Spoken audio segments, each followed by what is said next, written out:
Ada di dalam surah Yasin, a'attakhidhu min dunihi alihatan. Emangnya kalian perlu Tuhan yang lain? Aku kasih tahu ya, begitu kata Allah.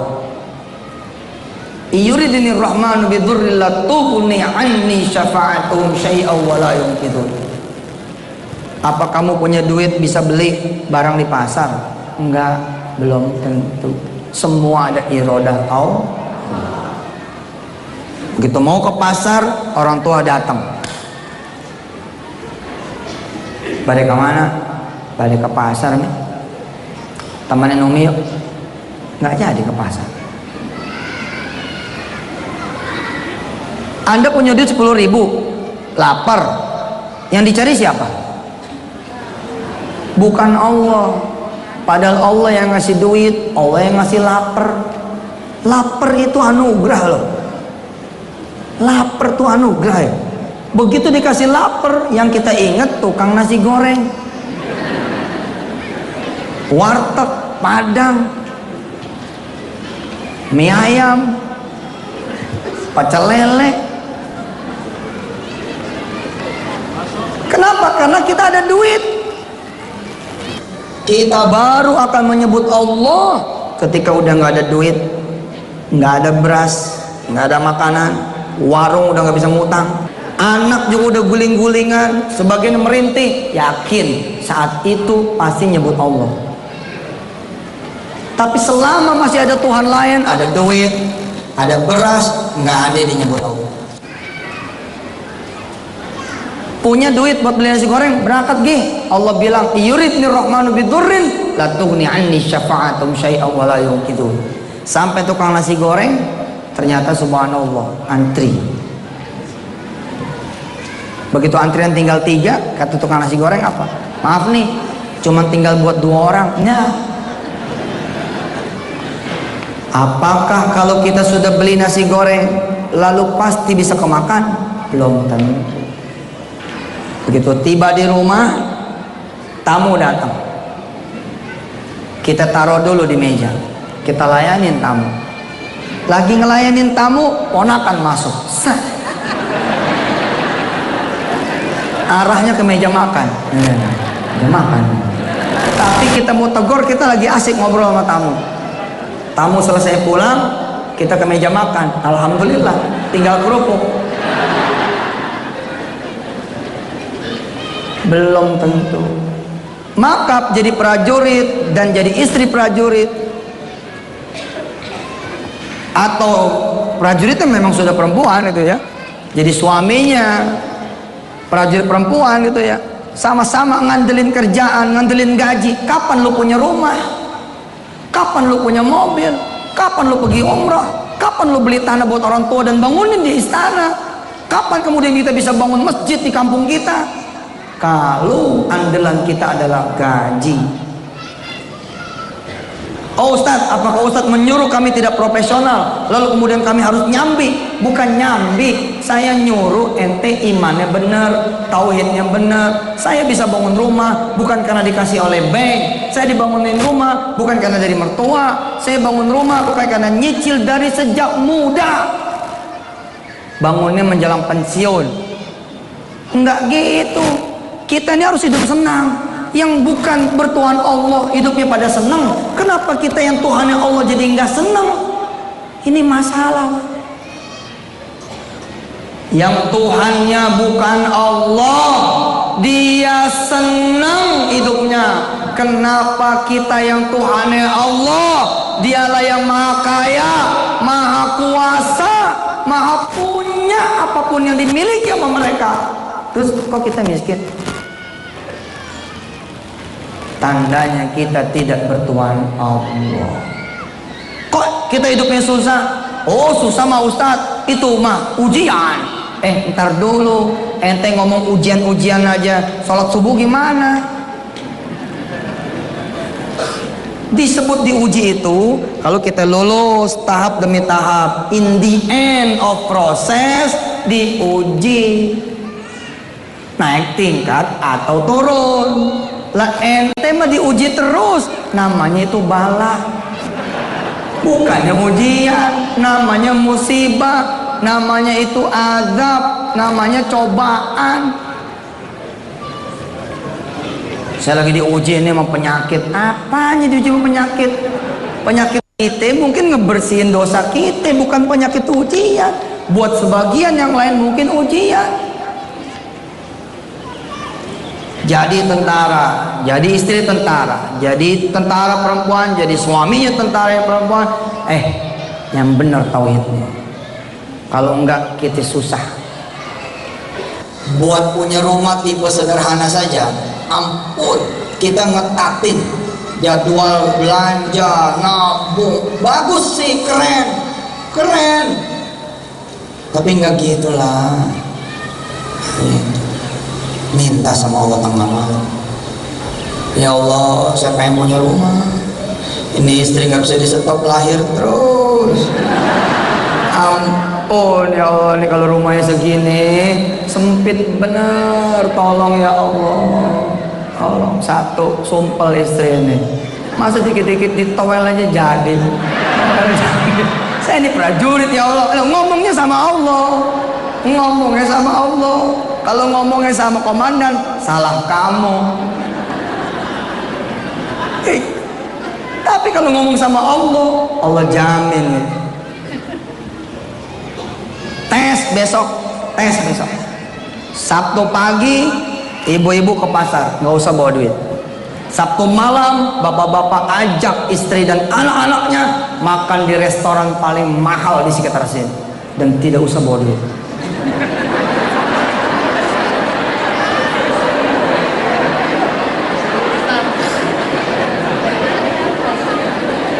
Ingat, kalau Tuhan ente duit, gagal. Nggak bakal jalan juga. Nggak bakal jalan. Tulis. Ayam kampung, sayur lodeh, tempe, tahu, cabai, bawang, tomat, segala rupa dah tuh. Ya? Tulis. Kemudian ibu sholat duha, taruh di atas sejadah, biar kelihatan sama Allah, biar kebaca. Memang aneh ini, tapi ini nggak pernah dijajah. Sedikit orang menjajah, ngandelinnya otaknya, ototnya, duitnya, tahu terbatas.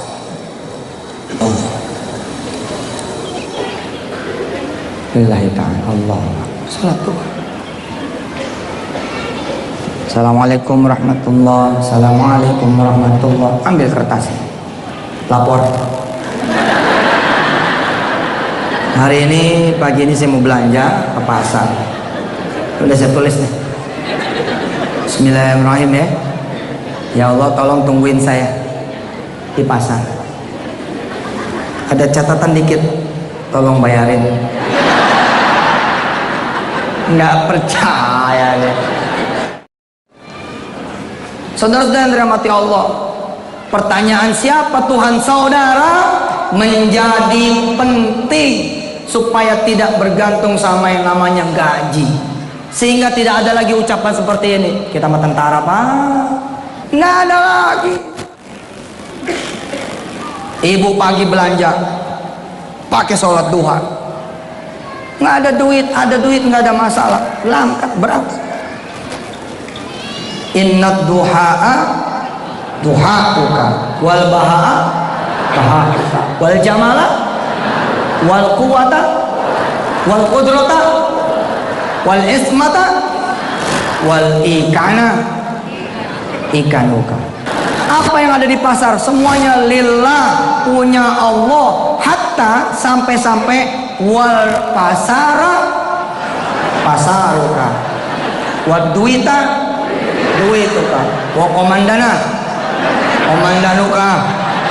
beres. Itu kita punya Allah. Wal badanuka wal ruhuka, badan kita, ruh kita semua milik-Allah. Ibu datang ke pasar bawa Allah. Seperti orang yang punya duit, ibu masuk pasar dengan meyakinkan. Ibu tunjuk ikan, ibu tunjuk ayam. Ini ayam berapa duit? 48 satu ekor. Potong apa gimana? Potong dong, biar saya nggak repot. Potong, tato, timbang, san. Begitu mau dibungkus, datang Bu Eko. Lagi belanja, Ibu Komandan siap, lagi belanja. Beli apa? Beli ayam. Oh, saya juga mau dong, ayam satu. Berapa duit ini? 48 Bu, samain sama yang tadi. Ya sudah, nanti dia saya yang bayar.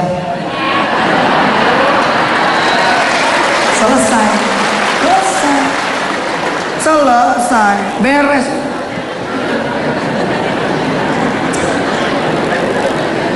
Kehidupan saudara-saudara semua, dengerin. Kehidupan saudara-saudara semua penuh dengan keajaiban rizki seperti ini. Cuman kita tidak tahu. Lagi makan, ada yang duduk di sebelah, nemenin sambil ngobrol. Dia duluan pulang. Kita bayar, udah dibayar semua. Ketika dulu kita masih SMA, merinding saya. Kita jalan, pamitan sama orang tua, pamit ya mak, yang mak doain biar lu nyampe sekolah ya nak. Sampai di tikungan, mak kita baru ingat, ya Allah, anak saya belum dikasih duit. Kemudian anak kita naik bus, datanglah orang yang mengutin duit, kenek dari depan sampai tengah. Begitu ke tengah, anak kita pun sadar nggak bawa duit. Tiba-tiba di belakang ada yang menepuk pundak anak kita. Nah, nggak bawa duit tuh. Ya om, biar saya yang bayar. Pak, anak ini biar saya yang bayar. 50.000 mas. Terus kemudian apa kata bapak yang sebelah, yang belakang? Kembalinya kasih dia.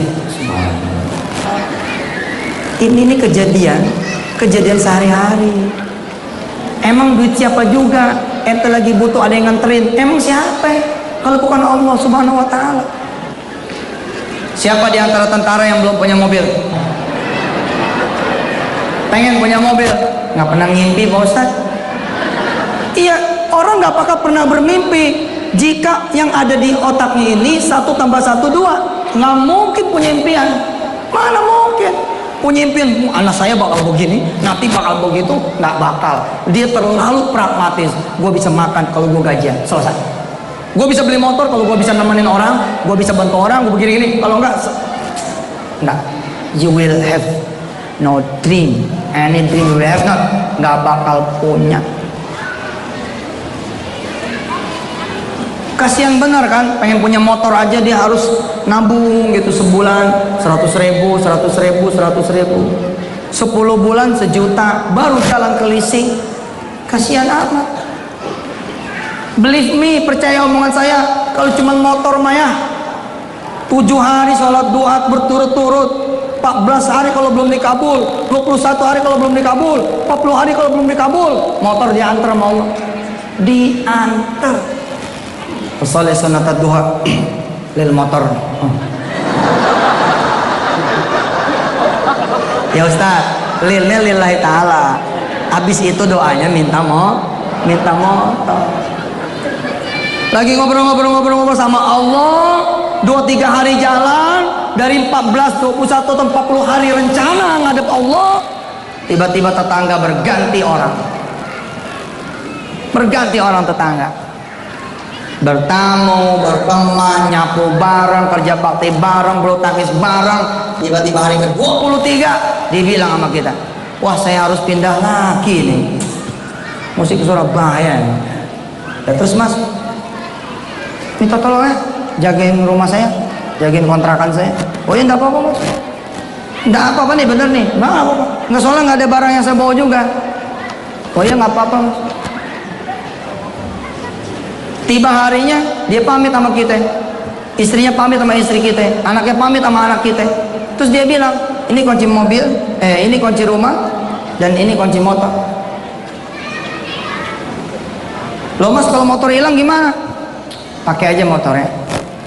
Saya nggak bawa kok, pakai aja motornya. Oh, maaf ya, ini buat biaya buat ngerapin. Subhanallah. Habis itu terus aja berdoa, di jangan pulang-pulang. Pakai motornya terus.